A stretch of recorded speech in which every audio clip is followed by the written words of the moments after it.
It's 11:14 on a Sunday night. You're lying in bed doing the math again. Not because something went wrong. Nothing actually went wrong. But there you are in the dark, running the same numbers you've been running for years. Mortgage, car payment, student loan, groceries, trying to figure out whether this is finally the month you get ahead or just another month where you barely stay afloat. And deep down, you already know the answer. But you run the math anyway. Because the alternative is accepting that this is simply what life feels like now. Meanwhile, your neighbor, same street, bought around the same time, similar house, not dramatically higher income, woke up last Tuesday and decided to take the week off. No emergency, no long email to his boss. He just didn't feel like going to work. So he didn't. And here's the strange part. He's not actually richer than you. He's just not doing that math anymore. My name is Sam, and I spend an unhealthy amount of time thinking about why two people with almost identical financial situations can end up living completely different lives. Today we're going to talk about something the personal finance world almost never explains properly. What actually happens to your money, your career, your decisions, and even your brain the moment you make your last mortgage payment.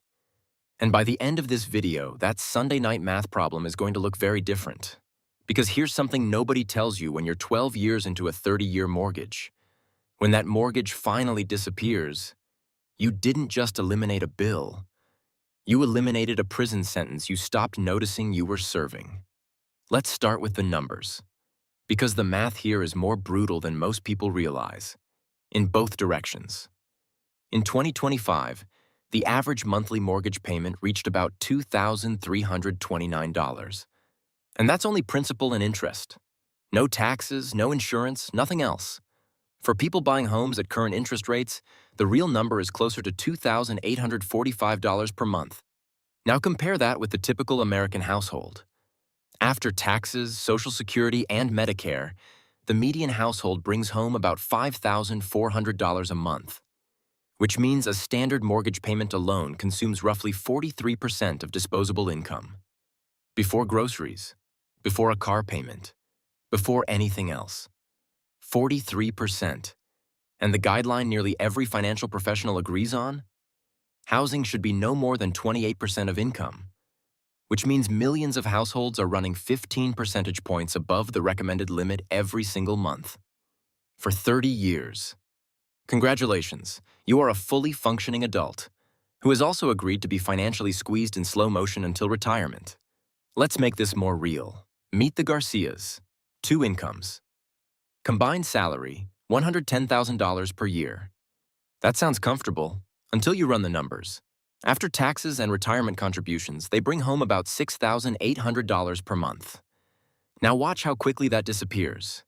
Mortgage on their $380,000 home, $2,400. Property taxes, $380. Homeowners insurance, $200. Maintenance reserve, because your HVAC system doesn't care that it's December, $320. Total just to legally occupy the house, $3,300 per month. They now have $3,500 left. 2 car payments, $800. Car insurance, $240. Gas, $280. Student loans, $550. Health insurance premiums, $380. Groceries for 2 adults trying to eat reasonably well, $700. Utilities, electricity, water, internet, phones, $420. That leaves $130. And that's before clothes, before kids' activities, before the dog limping unexpectedly, before the $80 urgent care copay, before saving for anything. The Garcias are not irresponsible. They don't own a boat, they don't travel to Europe, they simply followed the rules they were told to follow. And yet every decision they make runs through one quiet question.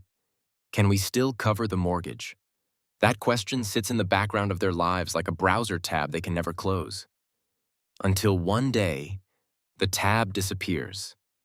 And when it does, something fascinating happens. The Garcias start making completely different decisions. But before we get there, let's talk about what actually changes financially.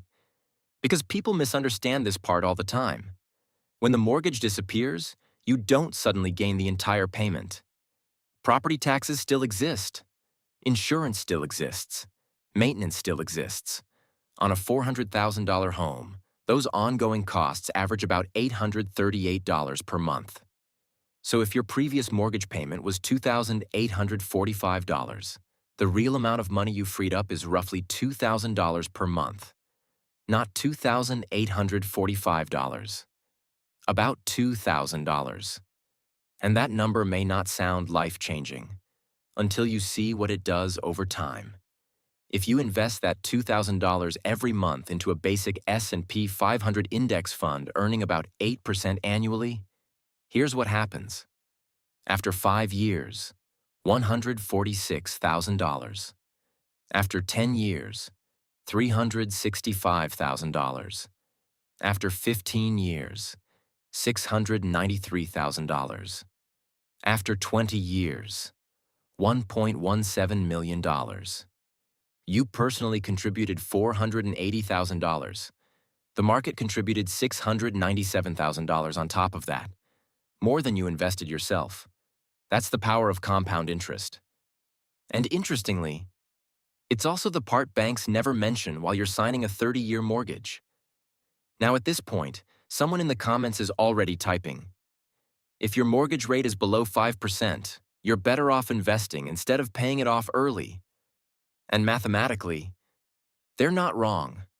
Research from Wharton professor Michael Roberts shows that with a 3% mortgage, investing extra money in stocks historically outperforms early payoff about 95% of the time. The spreadsheet math is simple. 3% guaranteed return from debt payoff versus approximately 8% historical stock returns. But the spreadsheet assumes something important. It assumes you actually invest the difference. Most people don't. They spend it. The mortgage acted as forced savings. When it disappears, lifestyle creep quietly absorbs the money. The spreadsheet also assumes you can calmly watch your investments drop 40% during a market crash while still owing $2,500 every month on your house. That experience is very different from watching the same crash while living in a home you already own. One situation is uncomfortable. The other is when people make catastrophic decisions. There's also a psychological effect most financial advice ignores.